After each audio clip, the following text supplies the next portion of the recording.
Welcome, friends. Welcome back to the kitchen. Welcome back to Sunday morning in the old cookbook show. I need some chocolate cake squares. So I'm going to make a chocolate cake. And we're going to use This little cookbook called Choice Recipes, Compliments of the Walter Baker and Company, Dorchester, Massachusetts, established in 1780. But this particular book was published in 1926. Walter Baker, the Walter Baker Company, Baker's Chocolate, they really had a hand in driving chocolate consumption in North America, pretty much right from their start in the 1780s. Mostly then it was drinking chocolate. They didn't really start into baking until later, and they pioneered baking with chocolate recipes. They hired well-known cooks, home economists, recipe developers, and put out tons of these little cookbooks. Even after they were purchased by General Mills, they put out tons of cookbooks, going into the 60s, 70s, 80s. Very prolific. And so what they did was they created a market for their product where a market did not exist before. They created recipes that were easy to make, recipes that were easy to replicate, using ingredients that became increasingly cheaper as demand grew. Chocolate became cheaper and cheaper and cheaper to produce. Okay, the butter's softened, so in goes the sugar. And I don't think I'm overstating it that if you're eating a chocolate cake today, a lot of those recipes got their start in these cookbooks. And here's the thing. So this book that we're using today is from 1926. This book from 1916, again, Falling Apart, has the same cake recipe, but different. So in the 1916 version, I would just put all of the eggs in here, beat it all at once, and be done with it. This later version, the one that we're making today, I separate the eggs, I whip the whites separately from using the yolks in the batter. Okay, so I need 3/4 of a cup of milk.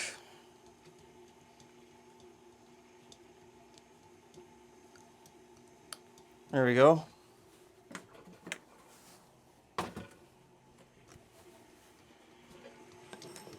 And I need to separate these eggs.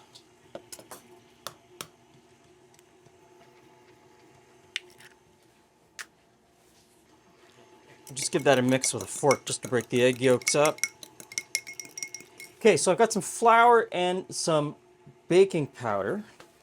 Put that in there and I'll just kind of give that a little bit of a mix. Also calls for vanilla. And I think what I'm going to do is I'll just put the vanilla in with the milk and the egg. Looks like I need to go to Mexico to get another bottle of vanilla. I also need to melt the chocolate. So let's talk about chocolate. This recipe calls for 3 ounces.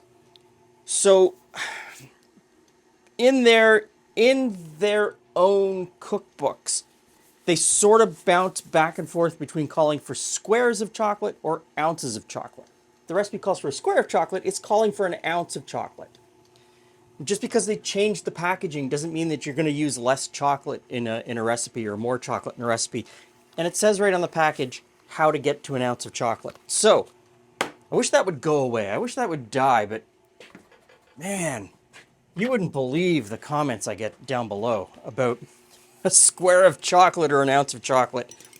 Anyway, with that rant over, I'm going to go inside and melt this in the microwave. Okay, chocolate melted. I'm just going to scrape down the bowl a little bit here. And I think we're finally ready to do the major assembly. All I have to do really that I haven't done yet is whip the egg whites, but I'm not going to do that until this is all together because that doesn't take long at all. So, milk, egg yolk, and vanilla, and I'll just drizzle that in slowly, let it mix all together. Well, that's pretty sloppy. Not coming together terribly well, is it?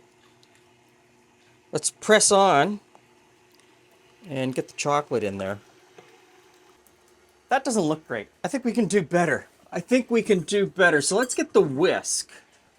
We'll throw the whisk in there for a little bit and see what happens. I'll probably put the paddle back on before we switch to putting in the flour.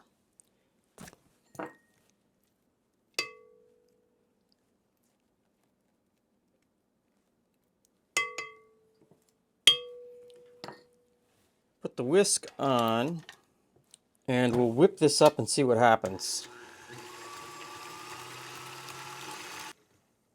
Made it maybe a little bit better, but I don't know that it was worth it. Okay, so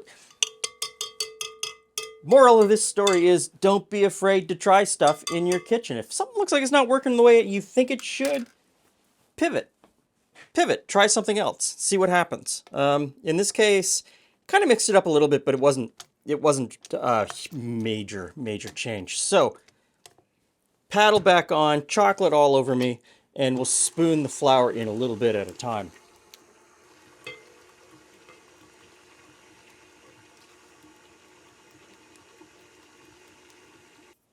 Now, we'll move on to the egg whites. Got them here in the copper bowl, and we'll whip them together.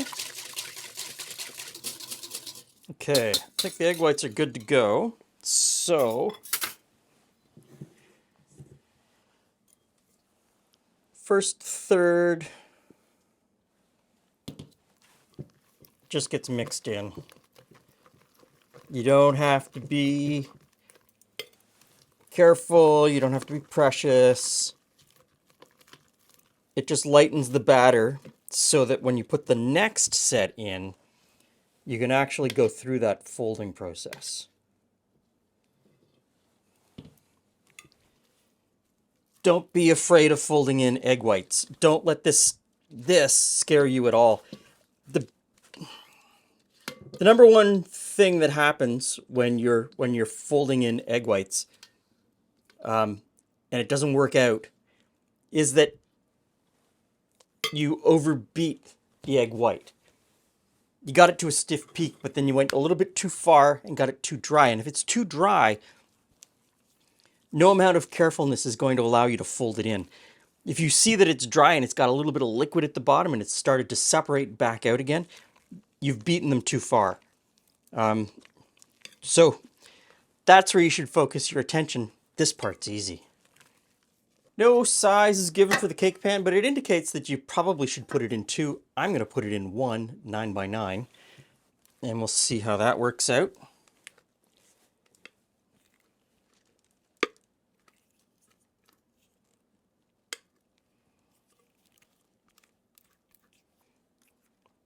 Okay, and into the oven for about 20 minutes.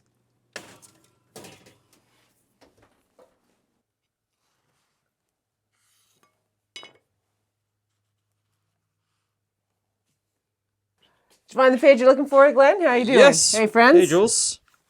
Cake. Okay. Yes, so it's just a chocolate cake. Okay. It's, Is it ever just a chocolate cake? maybe not. Let's Cut that there. So oh, it's soft. it shows some changes between as years go by, how they changed the cake.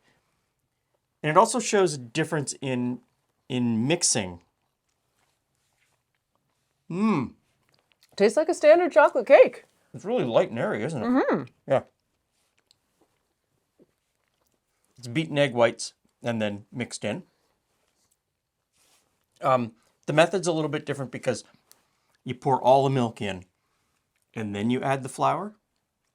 Okay. And it looks bad. Right? I put the whisk on because it looks bad. But as soon as you put the flour in it comes together really easily. And that's probably why a little bit later they make a change to a little bit of milk, a little bit of flour, a little bit of milk, a little bit of flour, which some people take to the extreme of saying, start with the milk, end with the milk. And really, it doesn't matter. That's really nice. The cake is amazing. Yeah. And the chocolate flavor's there too. I was kind of, when you say it's like when I cut it, it's like there was nothing there once you were through the crispy edge. So there you go. Chocolate cake. Winner. You put an icing on it. Or not. It is interesting, and I've got more of these Baker's chocolate books inside, and it's just interesting as they go back and forth between squares and bars, squares and bars, squares and bars, and then it's squares for almost a generation until 10 years ago when they go back to a bar, which is still, it throws people. So remember, repeat after me. We all know a square isn't a shape, it's a weight. And that weight is 1 ounce. That was a lot to remember to repeat. It is a lot to remember. Thanks for stopping by. See you again soon.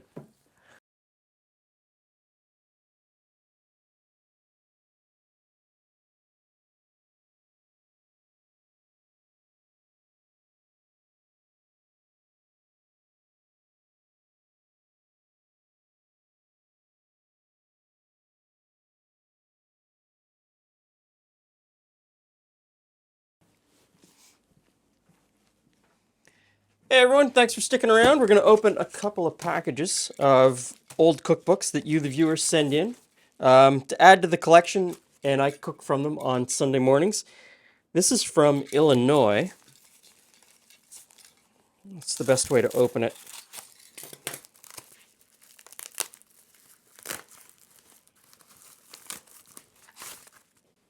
Thank you very much for the note and the kind words. This is the... I mean, I know how I would say it, because I would say it in French. Published by the Congregational Ladies' Aid Society, Foix, Montana. So this is from the 1920s, apparently. Initially I can't see, oh there it is, 1924. Church cookbook, fundraising cookbook, community cookbook. Every recipe has a name from someone in the community. Lots of advertising for local businesses. These are great. They're a snapshot of... Sometimes they're a snapshot of actual life in these towns in the 1920s when this was published. Sometimes it's very aspirational. People would send in the recipe that they want to represent them. They didn't necessarily cook it. They may not have been able to afford to cook it, but they sent it in because they thought it made them look good. And other people were sending in the recipe that, you know, they made all the time, and that they knew made them look good because all the church ladies wanted the recipe. Thank you for sending this in. Okay, the next one is from Charlottetown, PEI. I was out in Charlottetown this spring. Went out there with Hope Air. We had a fundraiser in Charlottetown, PEI. I had a great time. Ate some incredible seafood while I was there. It was fantastic. And inside is a fish cookbook. This might be outside of my time frame. Looks like it's 1959. I was going to say 1960. There is a letter.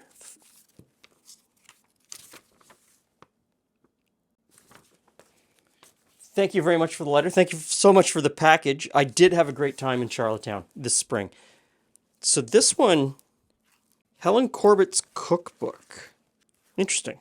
So Helen Corbett, according to the letter, Helen Corbett started a restaurant in Texas at Neiman Marcus in Dallas. So I assume that these are recipes that she's gathered. Curry sauce, crab. It's all over the map. And it really reflects post-war boom in the United States. Thank you so much for those, and we'll do one more. I think we've got time for one more. Let's see.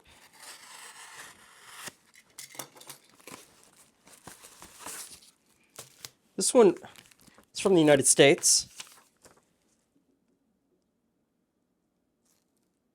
Thank you again for the kind words. And what have we got here?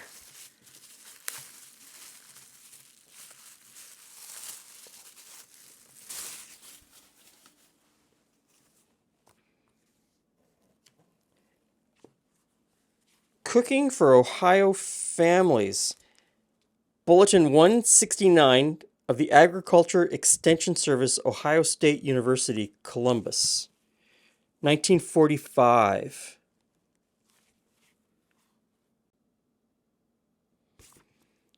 Ready Kilowatts Recipe Book from the Potomac Edison System.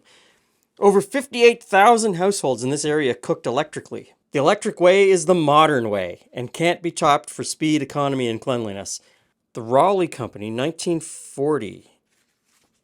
It's got a hole so you can hang it up in your kitchen on a nail, often with a piece of string on a nail in your kitchen. That was very popular in a previous time. Oh, interesting. So, I've never heard of Raleigh's before. They're health food products. Lozenges, ointments, liniment, cough syrup. So it's a book mixed with recipes and life advice. I love this. This was a selling tactic. Pretty much by the time this was published, 1940, it had fallen out of use for a lot of food companies. But I still see it here. 4,000 carloads of raw material and supplies.